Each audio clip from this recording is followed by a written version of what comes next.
So now I hand over the floor to Dr. Alex. Dr. Alex, please. Yes, thank you very much, Hele.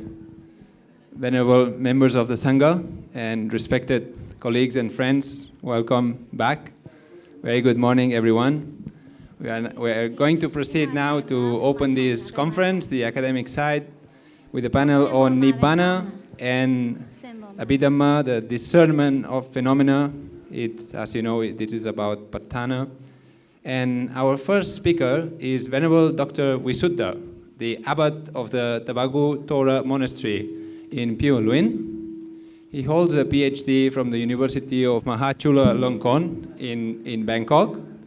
And I actually have met Venerable Visuddha a few years ago. He has been a scholar of manuscript studies and philology at the Wattamakai Tipitaka project. He has vast experience in Pali, and his PhD, as you will see, dealt with the controversy related to Abhidhamma points, and today he's going to focus on Patthana specifically. So, Venerable Visuddha, the floor is yours. Thank you.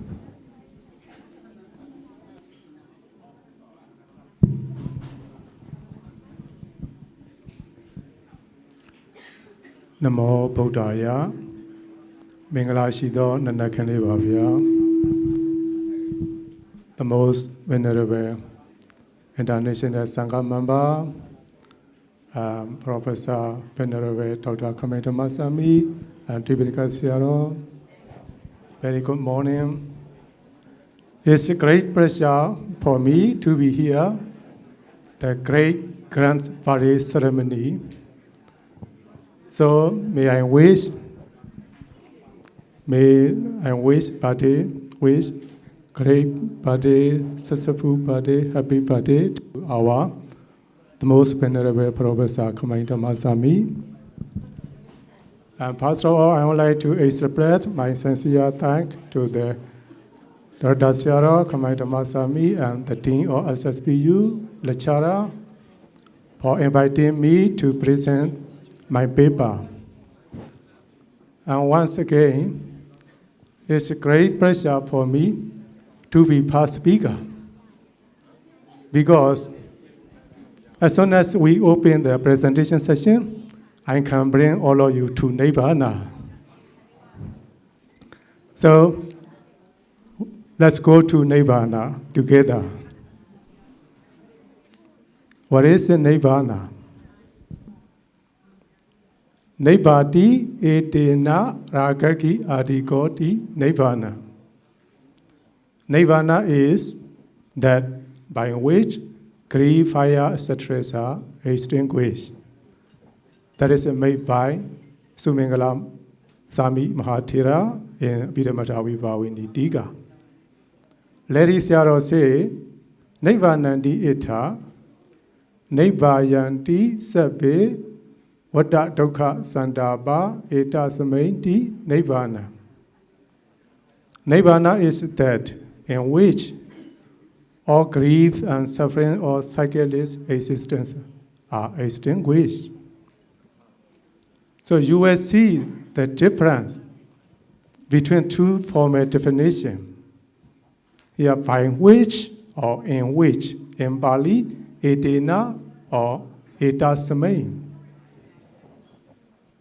There is a controversy point. Ladies Yaro say, Vibhavini Yampana, however, in the Vibhavini. Nebadiwa etena ragaki, adigoti nebanandi oda, it is said, Nebadiwa, and so on. Dana Sondra. There is no correct. Nahi Maki we are Nebani, Katasi, Karana Sarana, data. Because Nibbana is not known as an instrumental case like the best. You can see Lady Siaro, he wrote Paramattha Tipani. When he wrote Paramattha Tipani, he analyzed and criticized over 200 points in the Abhidhamma Vibhavini Diga.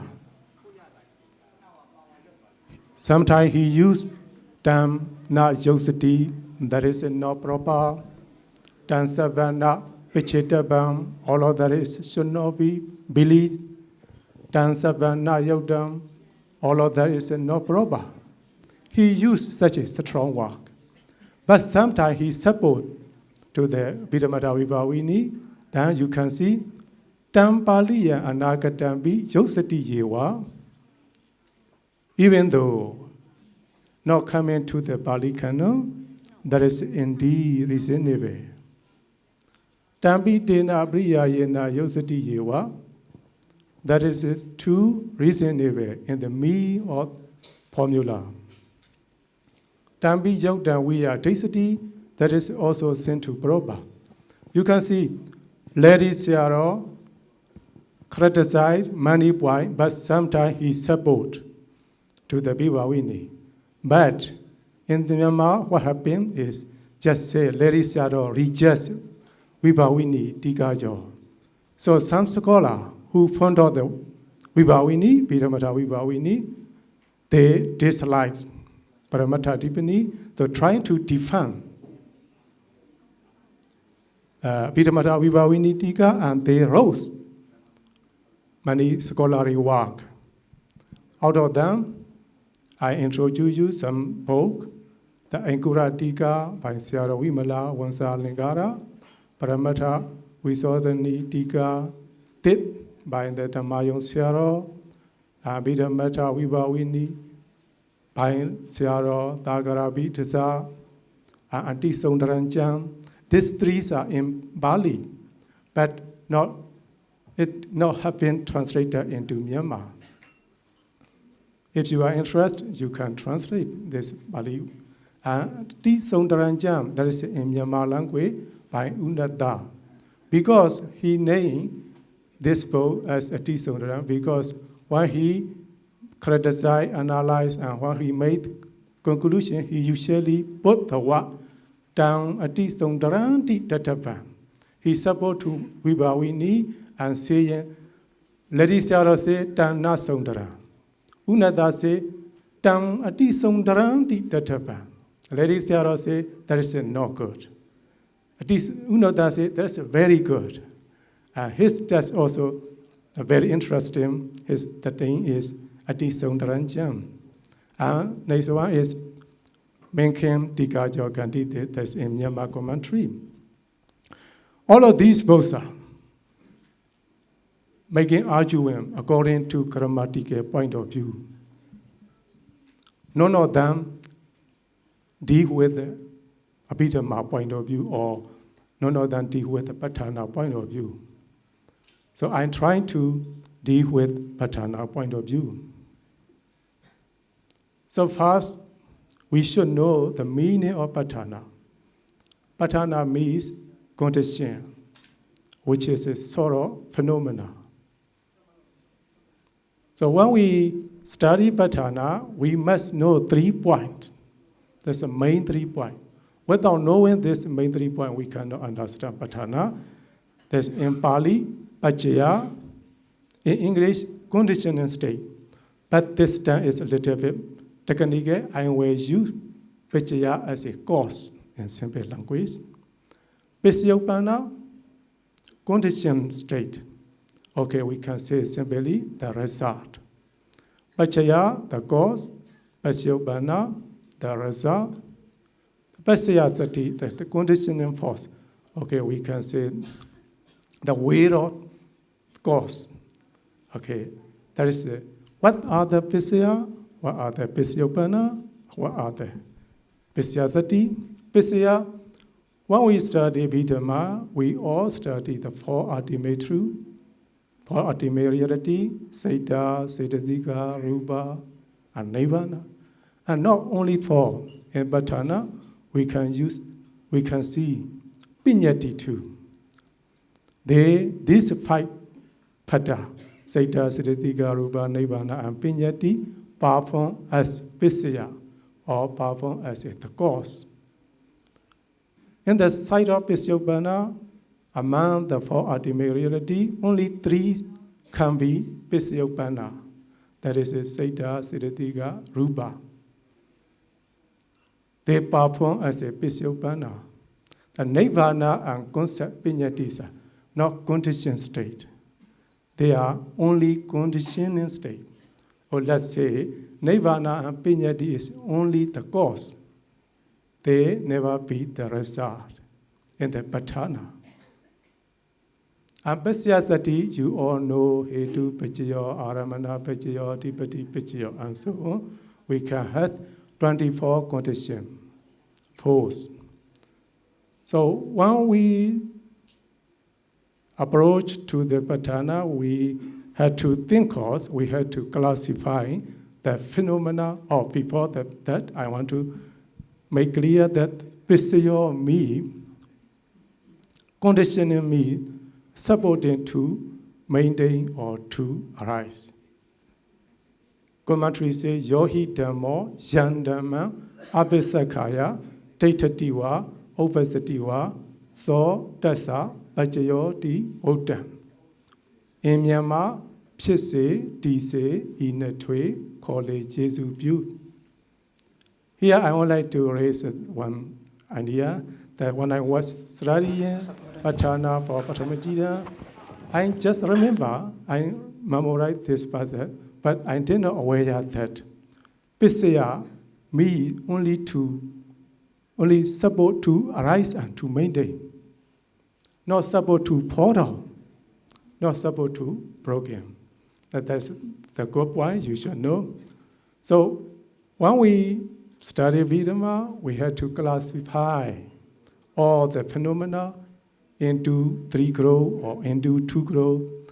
When we classify into 3 groups, we will call Tika, Kusala Dhamma, Akusala Dhamma, Abhyagata Dhamma.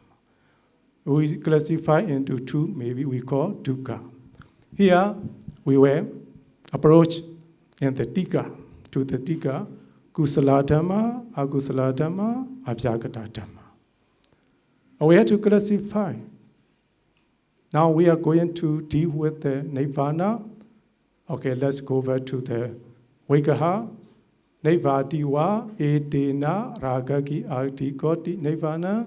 Nirvana is that by which grief and stress are extinguished. That's it. Technically down. Now common people will understand. So I will say simply, Raga, etc., or Raga, Kilesa, Akusala, seed or extinguish or disappear because of Nirvana. That is the meaning of this Vikaha. So we can see Ragas disappear because of Nirvana. That's it. We say. In this sentence, we can classify which one is the result and which one is the cause. Or in Patthana, which one is Pisya, which one is Pisyopana. So Raga seed because of Nirvana. In this case, Nirvana is the cause of Pisya. The extinguishment of Raga is the result, Pisyopana. So if we consider that according to Patthana, we have to classify Nirvana is in which group and Raga is in which group. So Nirvana is Abhyagata Dhamma, Raga is Akusala Dhamma. As just earlier, I mentioned Nirvana function only as a cause. And in the Pisya, as far as I'm aware, that only 3 Pisya are mentioned about Nirvana. In terms of Aramana, Adipati, Upanasya. Adipati and Upanasya is Aramana Adipati, Aramana Upanasya. Only these 3 Pisya mention about the Nirvana. So when we look at the Patthana Pali, okay, let me recite. Abhyagato Dhammo, Abhyagata Dhammasa, Aramana Bachayena Bachayo. It's me, the Abhyagata Dhamma give rise Abhyagata Dhamma in terms of Aramana. So Araha Phalam Pisawakati, Nirvana Bachawakati. Arahanta contemplates the flower or the fruit. Rahanta contemplate the Nirvana. In this case, Nirvana falasa avachanaya aramana pachayena pachayo. Nirvana give rise the phala and avachana in terms of Nirvana. The next one, Avyagato Dhammo Kusalasa Dhammasa Aramana Pachayena Pachayo. Sikha Phala Pachawakati. Sikha contemplate the fruit. Nirvana Pachawakati contemplate the Nirvana. In this case, Nirvana Gotarabhotsa, Horanasa, Makasa, Aramana Pachayena Pachayo. Nirvana give rise Gotarabu, Maka, and water, Wadana, Maka, in terms of Aramana Pachaya Sati.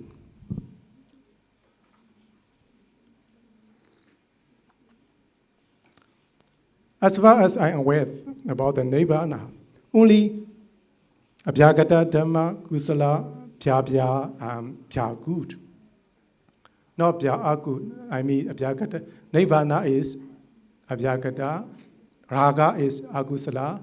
I cannot find any relationship between Nirvana and Raga or Nirvana and Agusala. That's why when we approach to this controversy point, according to Patthana view, we need to know how these two phenomena relate to each other. By the way, in this case, I would like to point out this one, Nirvana Gotarabhotsa, just for your knowledge. We can say Puthojana can take Nirvana as object by seeing Nirvana Gotarabhotsa. Gotarabhu arises only on Puthojana, Tihetuka Puthojana. So, my point is that Nirvana is only conditioning state, only Pachaya. Here, I would like to add some more information for you. Patthana is talking about cause and effect, cause and effect. I said already, Nirvana is only Pachaya. Nirvana never be Pachayopana. Nirvana is never be the result. But you can read in the Dhammasami Bodhana Sutta, what is in Nirvana is cause and effect. We have the four noble truths, Dukkha Satya, Samudaya Satya, Nirodha Satya, Magga Satya. And that's four. Dukkha is the rasa, Samudaya is the cause of dukkha. Nirvana is the rasa, Magga is the cause of Nirvana. So this point, we could say, according to Sautanta, Nirvana is the result. According to Abhidhamma, we can say Nirvana is the cause. So that is my point. And another way, in Patthana, the relationships, only the two respected phenomena. They cannot, irrespective phenomena cannot relate to each other. For example, Ruparamana and Sakuvinyana related. Sadharamana and Sodavinyana related. Then you can see Rupayarana, Sakuvinyana, Dhatuya, Dan Sambyodagana, Sadhamana, Aramana, Pachayena, Pasyo. But you will not find Rupayarana, Sodavinyana, Dhatuya. Rupayarana, Ghana Vinyana, Dhatuya. You will not find, never. Because the irrespective phenomena. In the same way, Nirvana and Raga also are respective phenomena. So, you get my point clearly according to Patthana view. The formal definition of Nirvana Nivadi Etena Ragaki Adigoti Nirvana is reasonable or not. It is your duty. And that's my presentation. Thank you very much.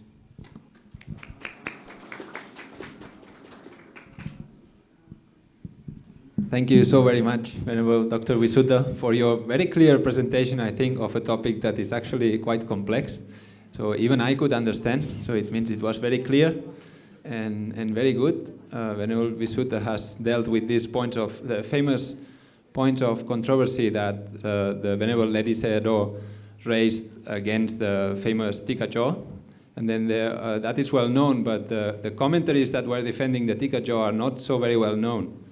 And Venerable Visuddha has been studying these commentaries, and hopefully in the near future we can see his PhD publication published and it's available to everyone. So next we are moving to the second presentation by Mr. Oliver Tanner, who is coming from, he's originally from England, but he's coming now from Sri Lanka. He is at the moment pursuing his MPhil in Buddhist studies. He's focusing on Abhidhamma. And he is also a visiting lecturer at the University of Kelaniya, well known to many of you. But he is not new to Myanmar, because in fact he has completed his BA in ITVMU in Yangon. So actually he is revisiting his original academic land.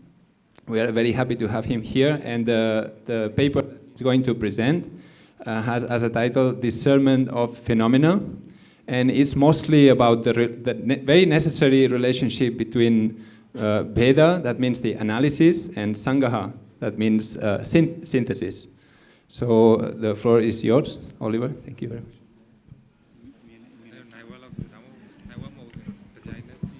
So good morning to the Most Venerable Sayadaw Dr. Dhammasami, Maha Bhikkhu Sangha, respected Sayadaws, nuns, professors, doctors, students, and distinguished guests. So I'm very happy and honored to be here today to present my paper.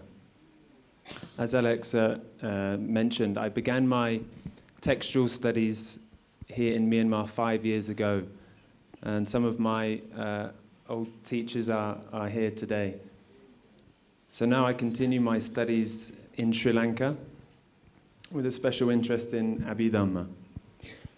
So I'd just like to take the opportunity to express my deep gratitude to my teachers of ITBMU for their support given, to Dr. Dhammasami, Dr. Pipiocho for inviting me to this conference and offering their continued support with my current research work. So I hope what I'm going to present here today will lead to future research work in the field of Abhidhamma studies, with the aim of making Abhidhamma more understandable, more accessible, practical and beneficial to a wider audience, especially as a foreigner coming from a Western country. I feel the Abhidhamma is very important to be able to share with a wider audience. So my paper is actually entitled, I changed the title slightly. It's The Discernment of Phenomena.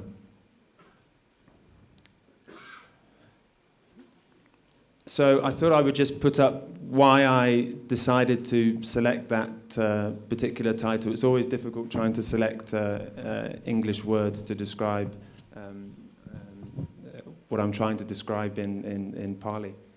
So discernment. So in English dictionary, it's defined as to recognize or find out, to distinguish something. It's the ability to judge well, or simply judgment. And phenomena. So what is phenomena? Phenomena is defined as things appearing to view, the object of a person's perception, something that is observed to happen or exist, and any object, fact, or occurrence perceived or observed by the senses. So what does that mean in Abhidhamma terms? So discernment here means the cultivated mind with right understanding. And phenomena simply means here the mental and physical Dhamma, or Dhammas. So it's to understand correctly what is happening in the present moment within the framework of our own minds and bodies.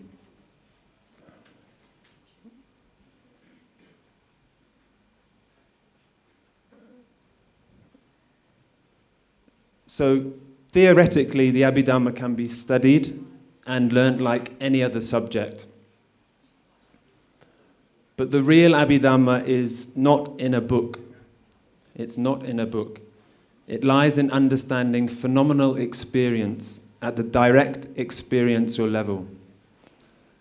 It's a systematic attempt to profoundly understand the nature of these Dhammas, or phenomena, in two ways. Bheda, which is analysis.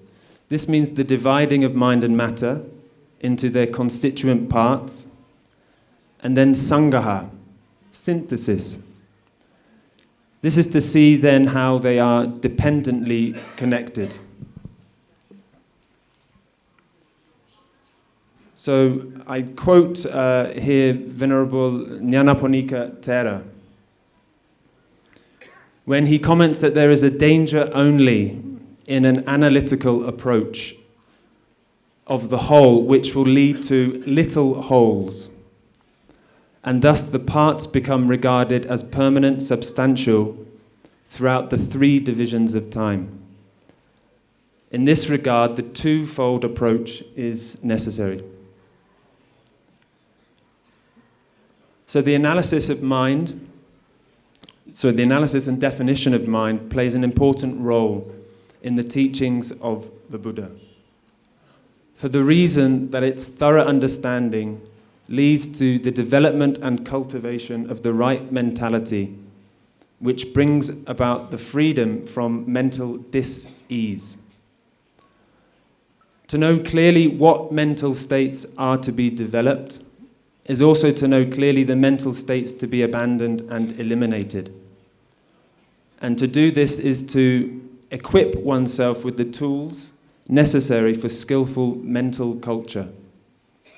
And this is why the Buddha gave so much emphasis to the direct understanding of the mind and how it dependently arises.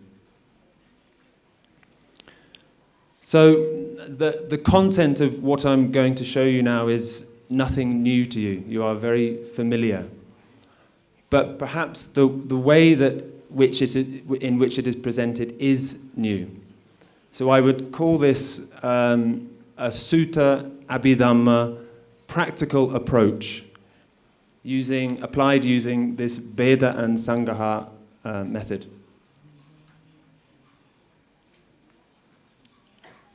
So I've taken some examples here to show you. So we're all very familiar with this stanza from, this is from Upanishaya Paccaya Nidesu. Purima Purima Akusala Dhamma Paccimanang Paccimanang Akusalanang Dhammanang Upanishaya Paccayena Paccayo.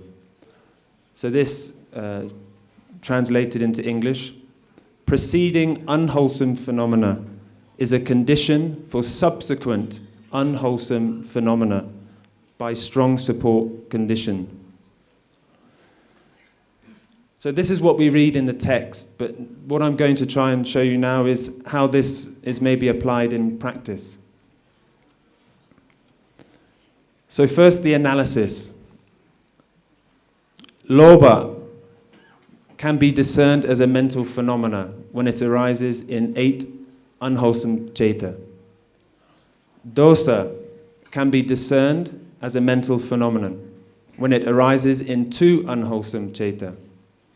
And moha can be discerned as a mental phenomena when it arises with 2 unwholesome ceta. So individually they can be known, they can be discerned, their qualities, their characteristics can be discerned. So now to the synthesis approach. So when lobha arises, it is always with the underlying tendency of moha. They are together. And also with a collection of other cetasika. Dosa always arises with the underlying root of moha and a collection of other cetasika.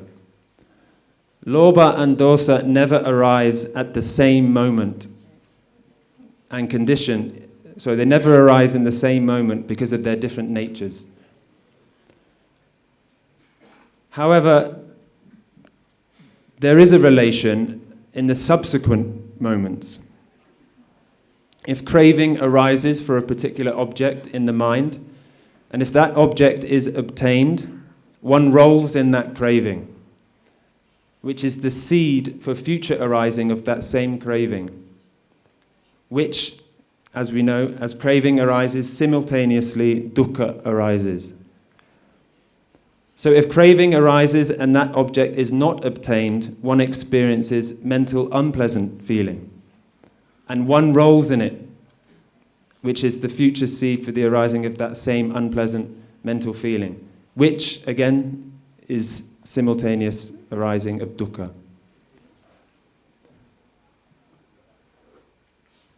Because of experiencing dosa, one craves for that situation to change, particularly to a pleasant one, which again is the arising of lobha.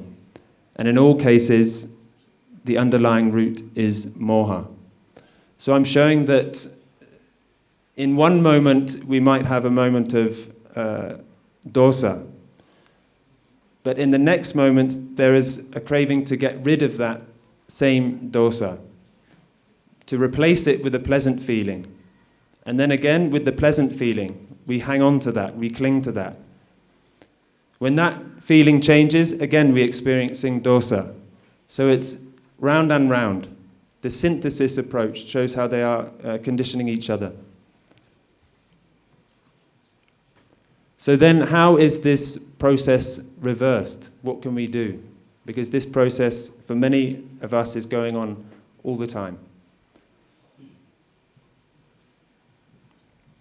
So I select the further verse in the same section, Upanisaya Pacchaya Nidesa. Purima Purima Akusala Dhamma Pachimanang Pachimanang Kusalanang Dhammanang Kesanchi Upanisaya Pacchayana Pacchayo. So in one moment there is akusala. In the subsequent moments, by not pushing away or suppressing unwholesome states, but by recognizing them as unbeneficial, and then letting them go. One is cultivating the right wholesome phenomena, which leads to future non-arising of mental dis-ease. So according to Abhidhamma, the types of kusala dhamma that practitioners should be trying to develop are the jnana sampayutta chetas, wholesome minds associated with wisdom, or we can say tihekuta, with all three roots working together.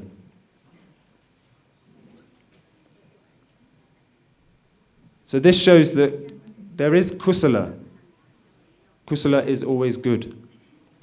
But kusala can be understood as any type of volitional activity which is wholesome and that which gives pleasant results. However, the Buddhist path is to surmount all actions that lead to renewed existence in samsara, in any plane. And this is the cultivation of wholesome states associated with panya. And these thought moments, these are the moments that truly aid relief from dukkha. So this is one of the great advantages of the detailed elaborations given in the Abhidhamma, to be able to recognize clearly in any given moment the arisen and enduring mental state, to be able to identify it as beneficial or not, how to identify and cultivate the factors necessary for letting go of ignorance, craving, and attachment is at the heart of the Buddha's path.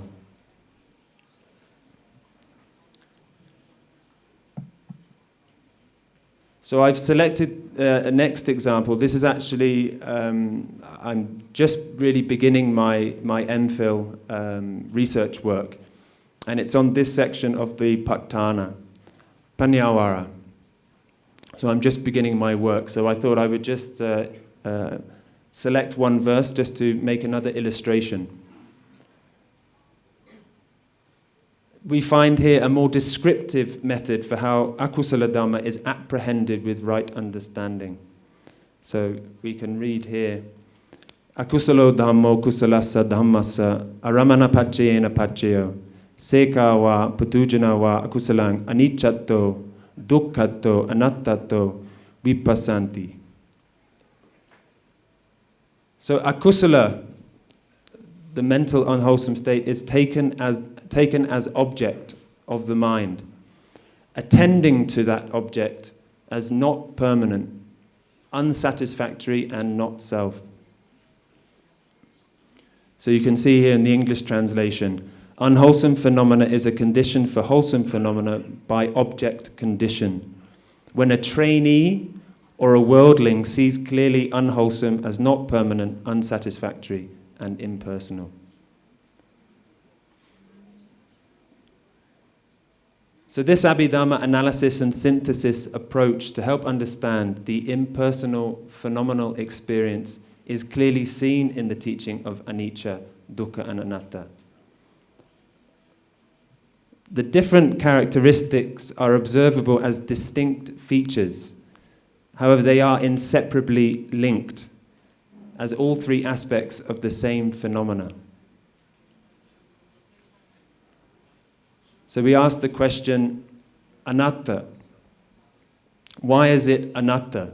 Why is this mind and body anatta? It's anatta because we cannot control it. It is changing. And because of that change, it is unsatisfactory. And why is it unsatisfactory? Because it is not controllable. Why is it not controllable? Because it's changing. So you can see these characteristics are discernible, but again, the synthesis approach is if you discern one, you discern the other two. They are interconnected. So the five aggregates are impermanent, verifiable through direct observation. And as I mentioned earlier, what is impermanent is unsatisfactory. And as the Buddha quotes, so how then, what is impermanent, unsatisfactory, and subject to change, fit to be regarded thus? This is mine, this I am, this is myself. This shows the characteristic of not self, anatta, is founded upon the other two characteristics, impermanence and unsatisfactoriness together. So the Anatta Lakkhana Sutta is a clear example. And this sutta clearly shows the five aggregates which collectively make up the conceptual person, should be seen as they really are with correct wisdom thus. Netam mamma, neso hammasmi, na meso atta. So although there are different methods of understanding the nature of mind, the five aggregates, panchakanda, are the primary system of classification the Buddha uses to analyze individual beings and the phenomenal structure of experience.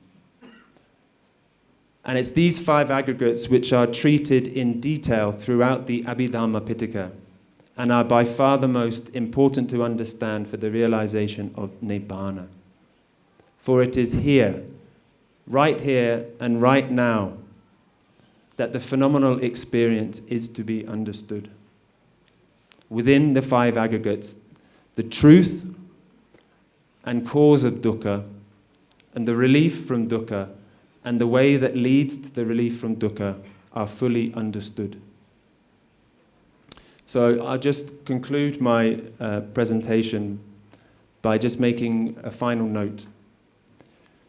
The Abhidhamma is often labeled as a detailed, descriptive body of knowledge, which on the one hand is true. But these descriptions are not of the speculative field. They are within the field of verifiable experience. And what I've tried to show here is how important the analysis and synthesis approach are necessary for the understanding of an Abhidhamma approach that leads to right understanding and mental happiness. So thank you very much. Thank you very much, Oliver. So now it's great because we still have some time for questions and answers, which I thought we wouldn't have. Is there any question? Yeah, here. In the second row. Dr. Sarah. Thank you for such measured and lucid talks. I would like to ask a question of the first speaker, please. And I found your talk very interesting about the nature of Nibbana. And I was trying to think what the Pachaya of Magga, how can it not have a relationship with Nibbana? Do the commentaries of either Lady Sayadaw or the subsequent ones deal with this issue? Because I do not understand how Magga, which is a conditioned relationship, can not have a relationship with Nibbana. Thank you. And then you asking that how why cannot Nibbana and Maggas cannot be related. I never say Nibbana and Maggas. I just say Nibbana and Ragas, the five man.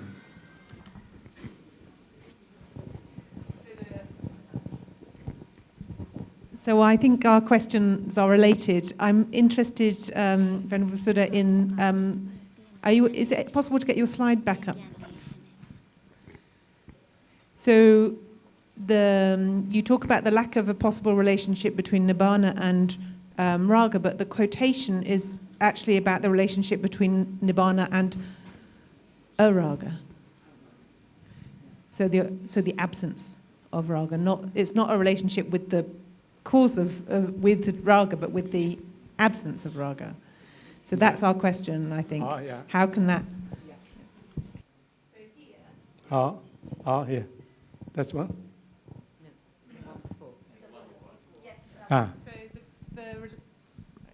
So the relationship is not between, the stated relationship is between Nibbana and Araga.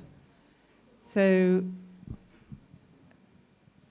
we're wondering why your analysis is between Nibbana and Raga, and then the question is about Magga as a Pachaya. Wouldn't that apply in this place? The Maggas is okay. Maggas does destroy the Raga. But here Nibbana does not destroy the Raga. So Magga is, how to say, the direct touch. Nibbana and Raga is indirect touch.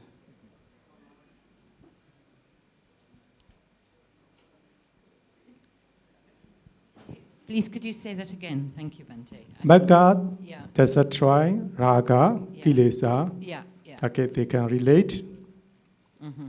But Ragas and Nibbanas cannot relate directly, cannot touch. No, I think we understand that. It just led to a question that you said there were just 3 Pachayas that had some sort of relationship with Nibbana, and I wondered why Magga did not have a relationship with Nibbana, because I do not understand how Magga could exist without the presence of Nibbana, or without some possibility of Nibbana. Thank you. A slightly different but related question. Did I say that Nibbana and Magga not related? No, but you said there were 3. There were, the next slide. Upanishaya. Upanishaya. Adipati, Yes, Adipati, Upanishaya, and what was the other one? Aramana, Upanishaya, Aramana. Yes. Aramana. Adipati. Adi Ud, okay, Adi Ud. Upanishaya, yeah. Why not Magga? That's what I'm asking, and it's Oh, related. Magga Pachaya, answer Magga Pachaya. Thank you, Bhante. That's a great question. I had to go past Pathamaji exam. Long time ago, I entered even this presentation. Initially, I don't touch Patthana. I just say I will present my presentation. But Dr. P asked me, okay, please relate to Patthana.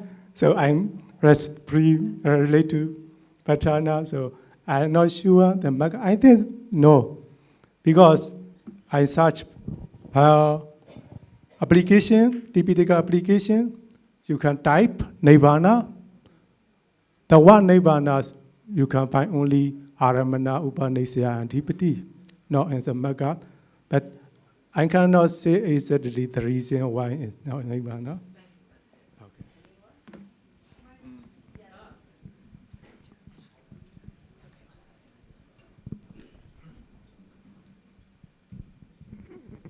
It's just a comment. You mentioned that in the Abhidhamma, Nibbana is the cause. And in the Sutta, you call the Dhammasami Sutta, Nibbana is the result. Because I think you take Nirodha Satya, the truth of cessation, to be the result of Magga Satya. If you do so, the problem is that Nibbana is conditioned. Actually, Nibbana is asankata, is unconditioned. So we have to be careful of this. So I don't think in the Four Noble Truths, when we say dukkha is the result of samudaya, I don't think we can directly translate or transfer this to the other two. Nirodha is the result of Magga. If Magga is the path, we are constructing the road outside SSBU. SSBU is not the result of that road. It's only the instrument, the means to reach this. Thank you, Sarah. I also want to know the good reason to show this program, so I read this point. To the Patthana issue. On the other hand, I do think your approach of applying Patthana to look at this debate is really wonderful and a really innovative approach. And I just want to thank you for it because it's really got me thinking.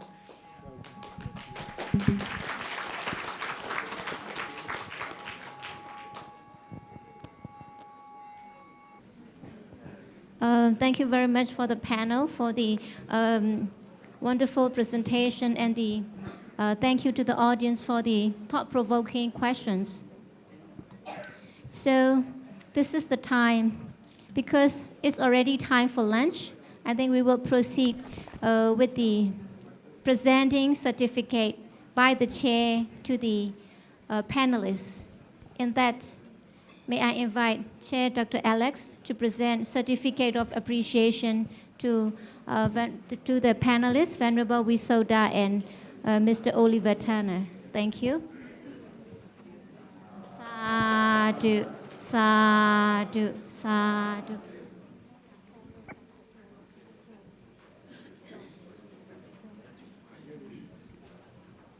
Now this is the time to offer trees and present to our Venerable Rector Sayadaw. For this, I would like to invite Mr. Oliver Turner first, then later to Joe family from Delhi University in China. Very beautiful souvenir. Sadhu, sadhu.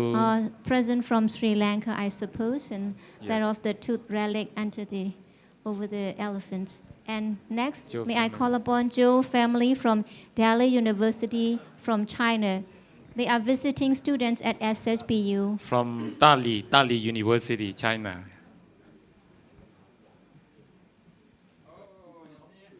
Beautiful Actually- writing. Actually, the two of them are exchange students at the SSBU, the student fellow from Dali universities. Heart Sutra. Is the Heart Sutra is handwritten. Heart Sutra. လက်ရည်နဲ့ရေးထားတဲ့မာယာနာတွေသူပဲအလေးထားရဲ့ Heart Sutra သုတ်တံဖြစ်ပါတယ် Can you show the name of Hataya Tokta. ဟတယသုတ်တံဖြစ်ပါတယ်ဗျာ Hataya Tokta ဆိုမြန်မာလိုပါနဲ့နှလုံးသားသုတ်တံ Sadhu, sadhu, sadhu. And something special is that now they have put my name in the Heart Sutra here. Thank you. 谢谢你。